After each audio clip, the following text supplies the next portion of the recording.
अक्टूबर के दिन हमारे भारत भूमि के धरती पर दो महान सपूतों का जन्म हुआ। सबसे पहले तो गांधी जी, सब लोग जानते हैं गांधी जी को। Yes sir. उनके बचपन का नाम था मोहनदास। मोहनदास। क्या नाम था? मोहनदास। और उनके पिताजी का नाम था करमचंद गांधी। तो दोनों नाम मिला के गांधी जी का नाम पड़ा मोहनदास करमचंद। उनकी माता का क्या नाम था? पुतलीबाई, है ना? पुतलीबाई बहुत धर्मपरायण महिला थी। गांधी जी का जीवन चरित्र संघर्षों से भरा पड़ा है। उन्हें अर्धनग्न फकीर, साबरमती के संत, महात्मा आदि उपाधि से सम्मानित किया गया।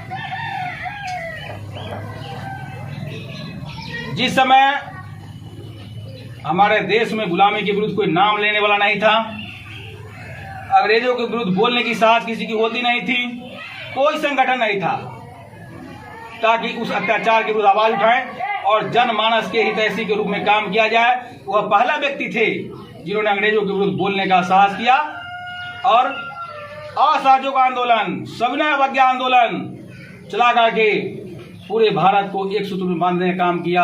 उनका मुख्य जो आंदोलन का स्वरूप था वह सत्य और अहिंसा पर आधारित था। गांधी जी के विरुद्ध में कुछ लोग बोलते हैं, उन्हें नहीं बोलना चाहिए, क्योंकि जब देश गुलाम था, इतिहास पढ़ने से ज्ञात होता है, जो लोग पढ़ते वो जानते हैं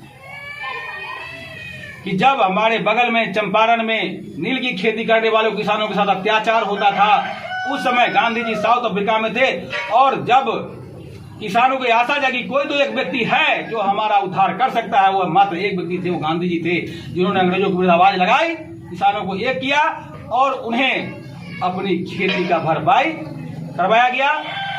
जो खेती करेगा उड़ेगा ना, खेती करेगा हम और दूसरा बांट लेगा, ये तो अत्याचार है। तो किसानों के लिए उन्होंने आवाज उठाया। गांधी जी ने कहा था डू एंड डाई, करो या मरो, मतलब कि हमेशा संघर्षरत रहो, सत्य और अहिंसा का पालन करो, हिंसा नहीं करना है, झगड़ा लड़ाई में विश्वास नहीं करते। इसलिए नरमपंथियों की श्रेणी में उन्हें माना जाता था। उनकी दांडी यात्रा बड़ी फेमस थी। गुजरात में दांडी नाम का जगह है, साबरमती आश्रम से वहाँ से निकल करके दांडी यात्रा हुआ था, जिसमें समुद्र के पानी से फेन से नमक बनाने की प्रक्रिया चली थी, जिसमें असहयोग चल रहा था। तो गांधी जी ने नियम बनाया कि हम अंग्रेजों का सहयोग नहीं करें। क्या नहीं करें? सहयोग नहीं करें, उसका सहयोग नहीं करेंगे, उसका सामान नहीं खरीदेंगे, स्वतः भाग जाएगा, उसका बिजनेस चलेगा नहीं। क्योंकि अंग्रेज तो मुख्य रूप से पहले बिजनेस करने आया था, फिर अपने यहाँ उपनिवेश बसा लिया और बाद में हम पर शासन करने लगा। और जब इतना अत्याचार बढ़ा, उस जमाने में वह पहला व्यक्ति थे जिन्होंने अंग्रेजों के विरुद्ध सविनय अवज्ञा आंदोलन किया। सविनय कि आप यहाँ से चले जाओ, नहीं तो हम आपकी अवज्ञा करेंगे, आपकी बातें हम कोई मानेगा नहीं, फिर आपसे कुछ रुकेगा भी नहीं। जब हम सामान नहीं खरीदे, उसका तो बिजनेस ठप हुआ। बिजनेस ठप हुआ तो भागने का रास्ता उसको मिला कि अब यहाँ से चल जाना चाहिए, रुकना नहीं चाहिए। जब वो जेल में थे, उन्हें जेल में भी ले जाया गया। उन्होंने एक चीज बताया था खासकर विद्यार्थियों के लिए कि सुलेख लिखना बहुत जरूरी है। दूसरी बात उन्होंने ये बताई थी कि हर स्थिति में हमें कुछ करने आना चाहिए, मतलब हमें टेक्निकल ज्ञान चाहिए। हमें क्या कहना चाहिए?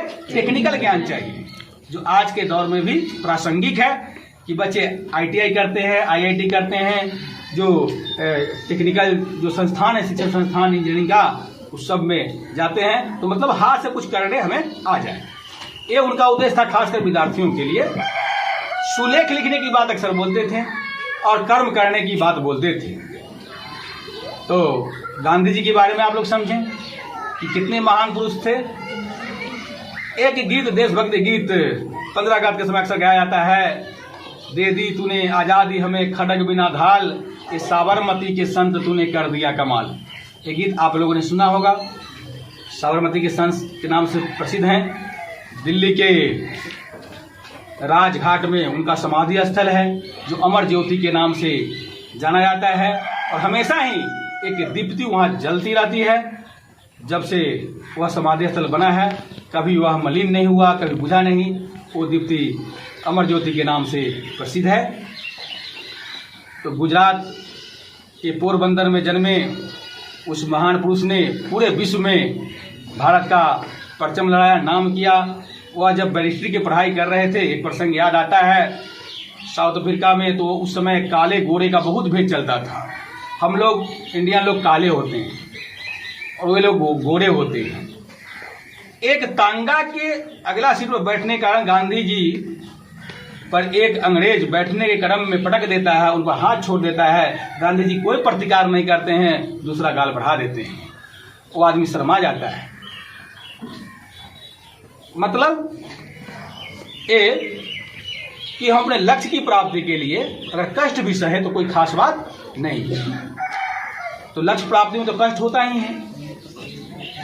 गांधी जी ही ऐसे सूत्रधार थे जिनके कारण आज हम गर्व से कहते हैं कि स्वतंत्र भारत के हम नागरिक हैं। दूसरा व्यक्ति लाल बहादुर शास्त्री जी, जो हमारे देश के प्रधानमंत्री बाद में बने, लाल बहादुर शास्त्री जी। और ऐसा माना जाता है कि हार्ट अटैक से उनकी मृत्यु हुई थी, और देश के केवल एक ही प्रधानमंत्री हुए जो प्रधानमंत्री के पद पर रहते हुए स्वर्गवासी हुए थे। वो कौन व्यक्ति थे? लाल बहादुर शास्त्री जी।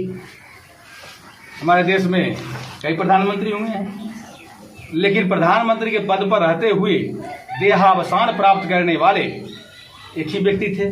कौन थे? लाल बहादुर शास्त्री जी। शास्त्री जी अपने ऑनेस्टी, मीनबा ईमानदारी और सच्चरित्र के लिए विख्यात थे। उनका हृदय बड़ा कोमल और पवित्र था। उनके मन में छल कपट की भावना नहीं होती थी। ऐसा भी माना जाता है ताशकंद समझौता में हमारे देश के साथ अत्याचार हुआ, और इस चिंता के कारण गांधी जी का हार्ट अटैक हो गया। सॉरी, गांधी जी नहीं, शास्त्री जी का हार्ट अटैक हो गया। इसी के साथ आज का सत्र समाप्त करते हैं।